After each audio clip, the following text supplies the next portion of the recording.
করছি, আপনারাও সবাই আমাদের সাথে একমত। আমাদের পরীক্ষা পিছাবেন না, আপনি আমাদের এডমিশন পিছাবেন না, আপনি সেই দায়ভার আমাদের উপর দিচ্ছেন। আপনি আমাদের উপর সহজ হচ্ছে না, বরঞ্চ আপনি আমাদের উপর কঠোর হচ্ছেন।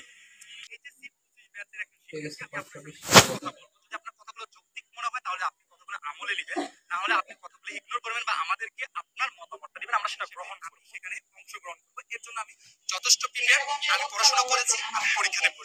কিন্তু আজকে যখন আমার পরীক্ষার ক্লান্তি লক্ষ্যে শিক্ষা মন্ত্রণালয় আমার উপর কিছু নিয়ম চাপিয়ে দিচ্ছে, আমি সেটাকেও আমি তারতম্যে নিলাম না। তারা করোনার পূর্ব মুহূর্তে, যেখানে আগে বাংলাদেশের ৭৪ দুর্ভিক্ষর পরে সবচেয়ে বেশি মহামারীতে মানুষ মারা গিয়েছে করোনা, এবং বৈশ্বিক একটি মহামারী এই করোনা, সেটা ভিন্ন রূপ ধারণ করে আমাদের মধ্যে ছড়িয়ে পড়তেছে, তখন আমাদের কিছু কথা বলতেই হয়।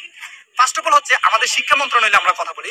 আমি যখন ফার্স্ট ইয়ার থেকে সেকেন্ড ইয়ারে উঠি, দেশে বিশাল ধরনের একটা আন্দোলন হয়, দেশে বন্যা হয়। সেই ক্ষেত্রে যখন আমরা আন্দোলনে অংশগ্রহণ করি, আমাদের বিশাল একটা সময় যায়, প্রায় 2 থেকে 3 মাস সময় চলে যায়। তারপরে আমরা যখন এই বন্যার ক্লান্তি লগ্নে আমরা যখন দেশকে সার্ভিস দিচ্ছিলাম, আমরা যখন দেশের ক্লান্তি লগ্নে এগিয়ে এসেছি, তখন আমার গভর্নমেন্ট আমাকে কি বলেছে, সাধুবাদ জানিয়েছে। যখন আমরা ট্রাফিক জ্যামে ট্রাফিক কন্ট্রোল করতেছিলাম, তখন আমাদেরকে গভর্নমেন্ট সাধুবাদ জানিয়েছে। গভর্নমেন্ট আমাদেরকে বলে না তোমরা পড়াশোনায় ফিরে যাও, গভর্নমেন্ট আমাদেরকে বলেছে তোমরা পড়াশোনায় ফিরে যাও। যেদিন আমাদেরকে গভর্নমেন্ট বলেছে তোমরা তোমাদের পাঠদানে ফিরে যাও, আমরা সেদিন পাঠদানে গিয়েছি। কিন্তু